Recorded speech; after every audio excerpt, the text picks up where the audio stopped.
Вкупно се запишани 4514 гласачи, во избирачкото место 2101 во Желино право на глас имаат 993 гласачи, во избирачкото место во Крушево на 1194 470 гласачи, во избирачкото место 1202 во Крушево исто така 298 гласачи, додека во Охрид во 1272 право на глас имаат 712 гласачи, а во Долнени во избирачкото место 1470 гласаат 659, додека во 1470-1 634 гласачи.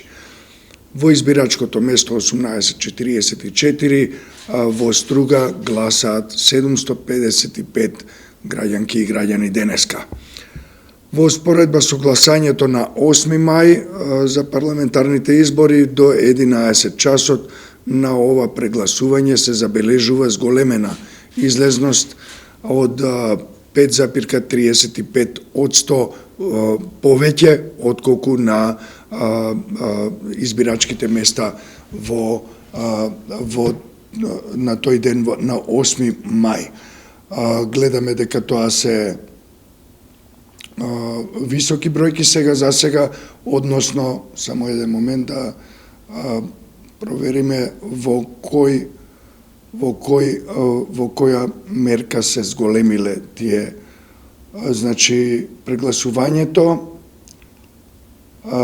од 4514 гласачи регистрирани на овие избирачки места гласале 16,46%, што е 5,35% повеќе отколку на претходното гласање на 8 мај. Воедно би сакале како представници на Цивил да ја информираме јавноста дека продолжуваме и со долгорочниот мониторинг на политичките процеси на постизборниот период. И можеме да кажеме дека уште во првиот, да нагласиме уште еднаш, како и во претходните пресконференции пред да се одржат изборите, дека уште во првите денови по парламентарните избори Цивил бележи повеќе случаи на закани и притисоци во повеќе институции, а во институциите на локално ниво се бележи зголемен број на притисоци и постапки што може да се категоризираат како реваншизам. Во текот на функционирањето на техничката влада, како што реков, ја информиравме јавноста и во периодот пред изборите, вакви случаи се бележат во Министерството за внатрешни работи. Амбиентот во оваа државна институција, како што бележи мониторинг тимот на Цивил, е таков што дел од вработените се чувствуваат несигурни, се соочуваат со рестриктивни мерки и закани со откази, а во некои случаи и со директни закани и навреди.